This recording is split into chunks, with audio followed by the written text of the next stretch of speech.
गुरुदेव से प्रार्थना कि अपना आशीर्वाद भरा हाथ मेरे मस्तक पर रखें और माँ सरस्वती जी से निवेदन कि मेरे कंठ में विराजित हों ताकि मैं श्रीमद् भगवद गीता पाठ उचित उच्चारण के साथ कर सकूं।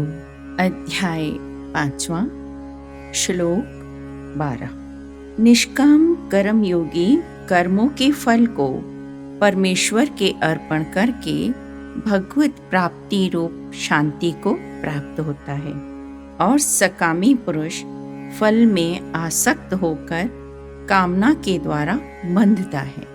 इसलिए कर्म योग उत्तम है। उत्तम पुरुष वह है जो सभी कर्म निष्काम होकर केवल परमात्मा की प्रसन्नता के लिए करता है। सत्संग भी परमात्मा के गुणगान करने के लिए किया जाता है, क्योंकि वही हमारा जन्मदाता है। उसने ही यह दुर्लभ मनुष्य तन हमें दिया है और उसका पालन पोषण भी वे स्वयं कर रहे हैं। उसका आभार मानना हमारा कर्तव्य है और वह उस पर प्रसन्न होता है।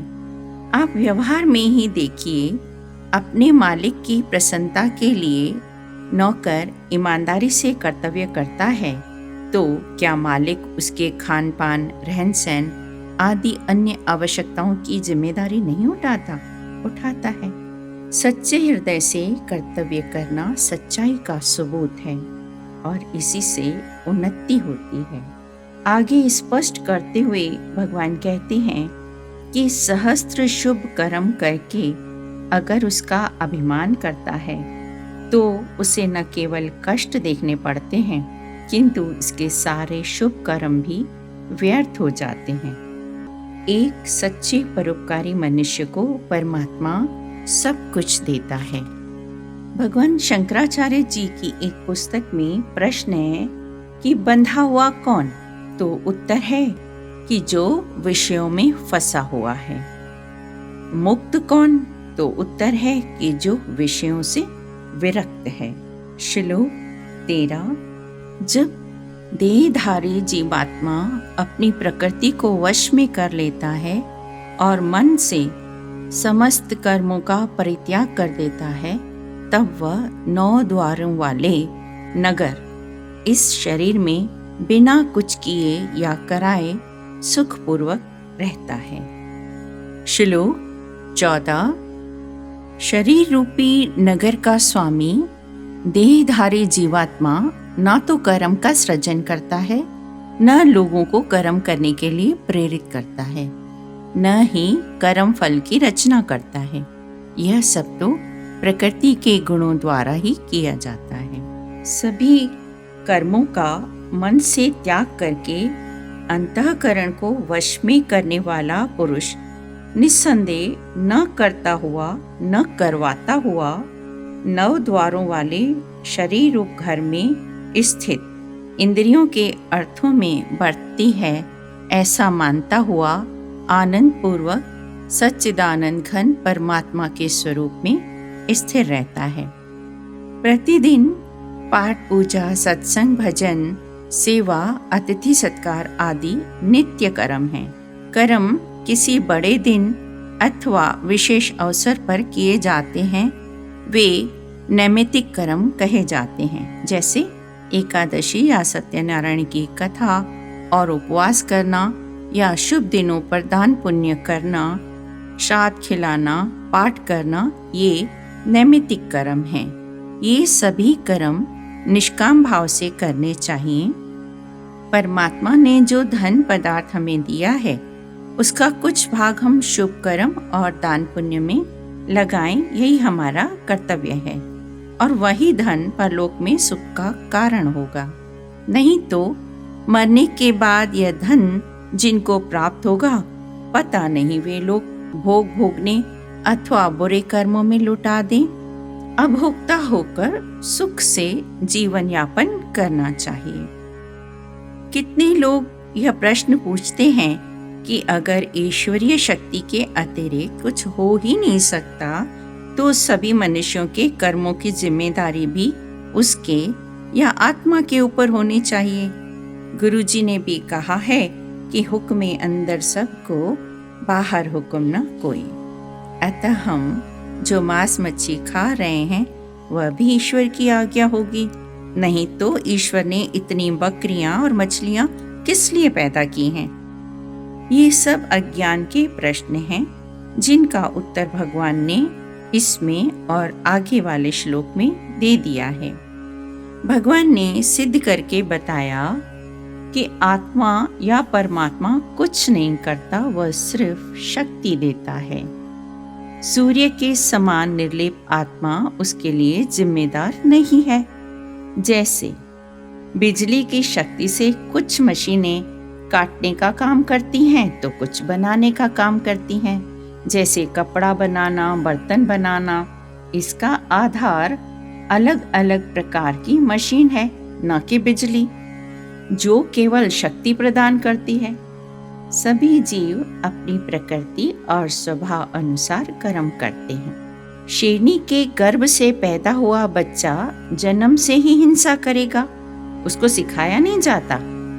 हंसनी का बच्चा जन्म से ही मोती खाएगा और दूध पिएगा, उसको भी इसकी कोई शिक्षा नहीं देनी पड़ती। दोनों शेरनी के बच्चे और हंस में आत्मा एक है, केवल कर्मों में भिन्नता है। मनुष्य में भी कुछ सात्विक स्वभाव के हैं, कुछ लोगों में राजसिक और सात्विक दोनों गुण साथ में होते हैं, और कुछ लोग केवल तामसी स्वभाव वाले होते हैं। आत्मिक शक्ति तो सभी में एक जैसी है, लेकिन इनके कर्मों की जिम्मेदारी आत्मा पर नहीं है। अर्थात प्रत्येक प्राणी अपने स्वभाव और प्रकृति के अनुकूल चलता है। परमात्मा किसी को भी किसी कर्म की आज्ञा नहीं देते। श्लोक 15। सर्वव्यापी परमात्मा न किसी के पाप कर्म को और न किसी के शुभ कर्म को ग्रहण करता है, किंतु माया के द्वारा ज्ञान ढका हुआ है, इसी से सब जीव मोहित हो रहे हैं। ईश्वर ने हमें बुद्धि दी है, सत्संग दिया है, शास्त्र दिए हैं, उसके बाद भी हम बुरे कर्म करेंगे तो ईश्वर कैसे जिम्मेदार हुए? बुरे कर्म करके जब उसका फल दुख मिलता है तब हम दोष देते हैं ईश्वर को। कुछ लोग समय को दोष देते हैं कि भाई कलयुग है, क्या करें? परंतु सूर्य, चांद, सितारे, ग्रह जैसे पहले युगों में थे वैसे ही आज भी हैं। फल हमारे कर्मों का है। मछलियाँ या बकरियाँ परमात्मा ने मनुष्यों को खाने के लिए पैदा नहीं किए हैं। मनुष्यों के दांत मांसाहारी पशुओं जैसे नहीं हैं, किंतु हम प्रकृति को बिगाड़कर अनुचित आहार व्यवहार करते हैं, फिर दुख मिलने पर ईश्वर को दोष देते हैं। भैंस का बच्चा जन्म से ही तैर सकता है, उसे तैरना सिखाया जाता है क्या? यह सब स्वभाव और प्रकृति का ही खेल है। श्लोक 16। परंतु जिसके अंतःकरण का अज्ञान आत्मज्ञान द्वारा नष्ट हो जाता है, उनका वह ज्ञान सूर्य के सदृश उस सच्चिदानंद घन परमात्मा को प्रकाशित करता है, अर्थात वह उसके स्वरूप का साक्षात दर्शन करता है। इस श्लोक में भगवान ने अज्ञानियों का वर्णन किया है। इस श्लोक में ज्ञानियों का भी वर्णन करते हैं। शास्त्रों में अज्ञान को माया अथवा अविद्या माना गया है। आवरण भी उसका ही नाम है। अज्ञान के कारण ही विक्षेप, मन की चंचलता अथवा अशांति होती है। अज्ञान सत्य है या असत अथवा दोनों का मिश्रण, यह भी कहना असंभव है। अगर अज्ञान को सत्य माने तो वह ज्ञान से तो नाश हो जाता है, फिर सत्य कैसे हुआ? और सत्य का नाश कभी नहीं होता। अगर हम अज्ञान को असत माने तो भी ठीक नहीं है, क्योंकि उसके कारण कई परिणाम निकलते हैं। जन्म मरण का दुख प्राप्त होता है। हृदय में भी अज्ञान के कारण कुछ का कुछ समझते हैं, अतः यह असत भी नहीं है। यह सत्य और असत का मिश्रण है, क्योंकि सत्य भाव तो कदापि नहीं है। लेकिन असत भी नहीं है।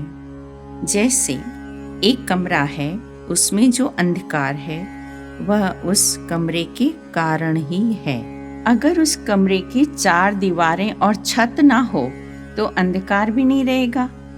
इसी प्रकार अज्ञान भी जिस आत्मा पर आधारित है उस आत्मा को ढक लेता है।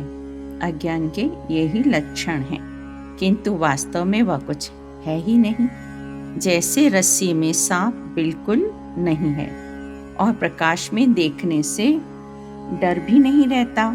रात को चांद के प्रकाश में सीप देखकर हम उसे चांदी समझते हैं, परंतु वास्तव में वह चांदी नहीं होती। जैसे सर्प का डर और दुख देने के लिए रस्सी जिम्मेदार नहीं है, ठीक उसी प्रकार चांदी का सुख देने वाली सीप भी नहीं थी। अज्ञान भ्रांति से ही दुख या सुख का अनुभव हुआ था, जो वास्तव में था नहीं। माया, अज्ञान या भ्रांति का यही स्वरूप है। एक बार राजा जनक ने स्वप्न में देखा कि मैं एक ब्रह्मचारी हूँ, विद्या पढ़ रहा हूँ और प्रतिदिन लंगर से दाल रोटी लेकर खाता हूँ। एक दिन वह वहाँ गया, लेकिन उसे कुछ भी नहीं मिला। वापस लौटते समय उसे रास्ते में एक मस्ताना बैल मिला, जिसने अपने सींगों से उसे मार दिया। उसे बहुत कष्ट हुआ और वह मर गया। एकाएक राजा की आंख खुली तो उसने देखा कि वह तो सोने की सेज पर सोया हुआ था। उसे भूख भी नहीं लगी थी और स्वप्न में रोटी के लिए भटक रहा था और दुख होने पर मर भी गया। दिन में दरबार में सभी मंत्रियों और पंडितों से पूछने लगे कि यह सत्य है या वह सत्य था, परंतु कोई नहीं समझ पा रहा था कि राजा जी क्या पूछ रहे हैं। अंत में अष्टावक्र मुनि ने आकर उन्हें बताया, क्योंकि वे पूर्ण ज्ञानी और सर्वदर्शी थे। उन्होंने कहा कि राजन, न यह सत्य है न वह सत्य था।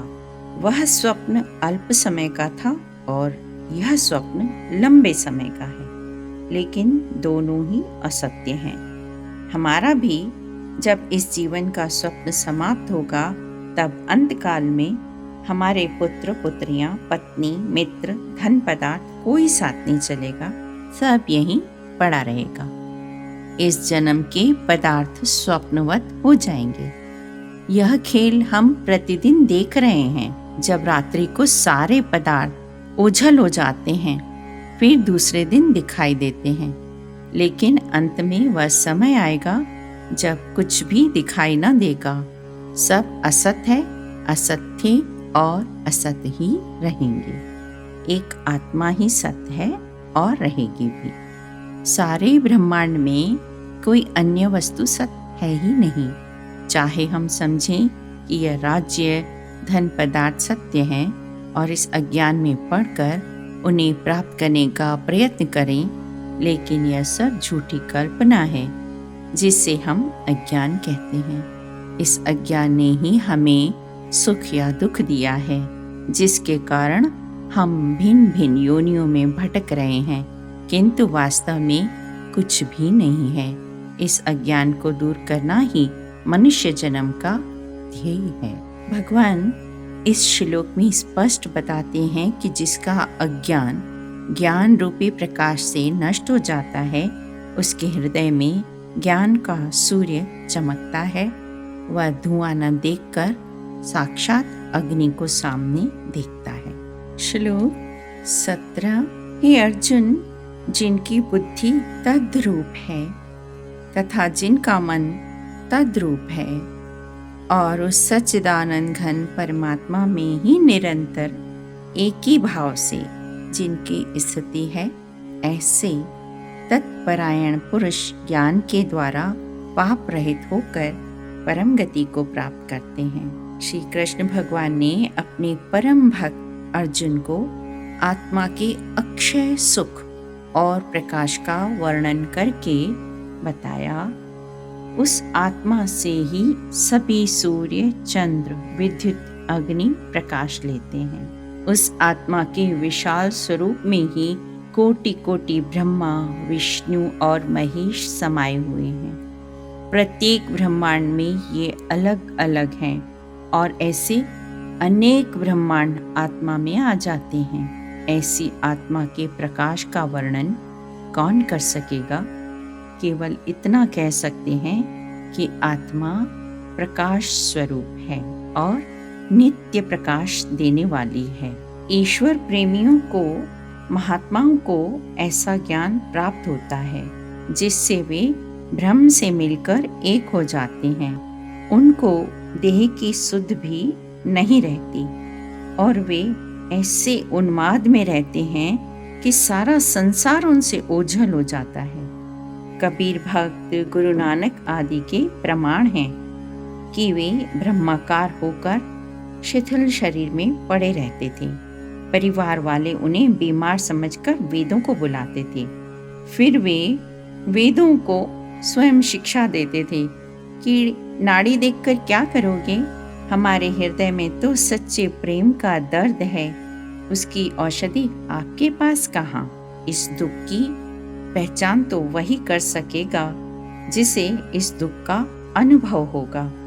मछली के समान वे ब्रह्म ध्यान के सिवा तड़प रहे हैं। श्लोक 18।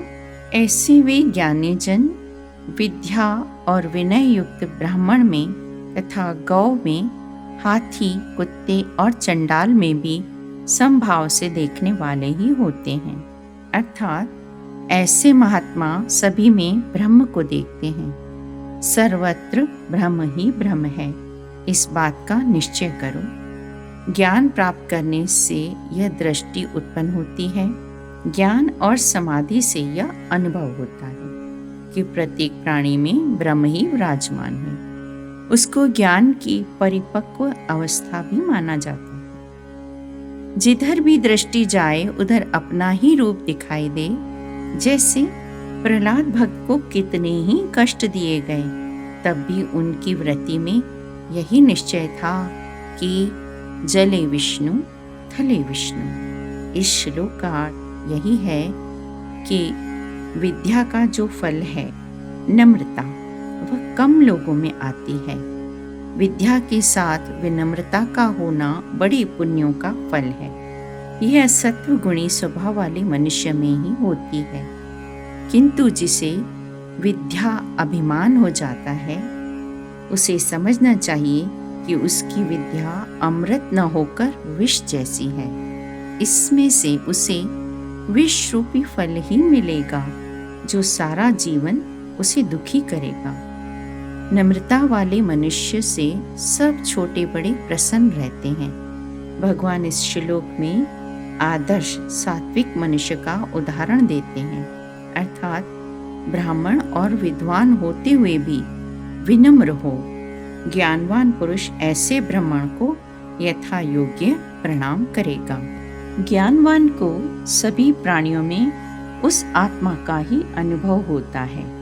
अस्पृश्यता दूर करने का यह अर्थ नहीं है कि ब्राह्मण, वैश्य, क्षत्रिय और शूद्र आपस में मिलकर खान पान करें या दूसरा व्यवहार करें। कुछ लोगों की यह विचारधारा है कि सभी वर्णों के लोग मिलकर एक हो जाएं। लेकिन वेदों की वास्तविक शिक्षा तो यही है कि शारीरिक व्यवहार में भिन्नता होते हुए भी आत्मा में भिन्नता नहीं है। समदृष्टि आत्मा की होनी आवश्यक है, न कि केवल बाहरी व्यवहार की। शरीर के सभी अंग भी एक समान नहीं है। प्रत्येक इंद्रिय अपना भिन्न भिन्न कार्य कर रही है। मगर हाथ कहे कि मुख खाना क्यों खाए और हम मुख को खाना नहीं देंगे, और पैर को बोलेंगे कि वो ना चले, तो शरीर कैसे चलेगा? अथवा हाथ शक्तिवान कैसे रह सकेंगे?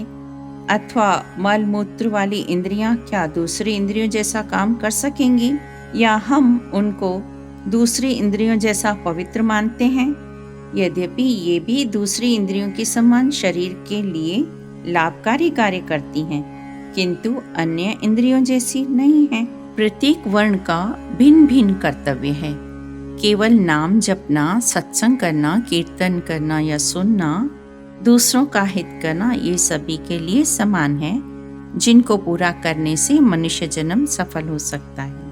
एक चांडाल भी अपना कर्तव्य पूरा करते हुए अगर ईश्वर का भजन करता है तो वह भी मोक्ष का अधिकारी है, और वह चांडाल उस ब्राह्मण से उत्तम है जो अपने कर्तव्य का पालन नहीं करता। नामदेव, रविदास, सदना, सैना और कबीर, इन्होंने इतनी भक्ति करके इतनी बड़ी पदवी प्राप्त की, लेकिन फिर भी वे सभी अपनी वर्ण के अनुसार अपना काम करते रहे। नामदेव कपड़े का और चमड़े को रंग देने का काम करते थे, रविदास चमार थे, सदना कसाई थे, सैना नाई थे और कबीर कपड़े बुनने का काम करते थे। आज भी अनेक ऊंची जाति के लोग उनका अभिनंदन करते हैं और उनकी दी हुई अमूल्य शिक्षाओं पर चलने का प्रयास करते हैं। सच्चा ज्ञान तो यही है कि आत्मिक दृष्टि से प्रत्येक प्राणी और पदार्थ को ब्रह्म रूप माने, यही भगवान की शिक्षा है। ओम नमो भगवते वासुदेवाय।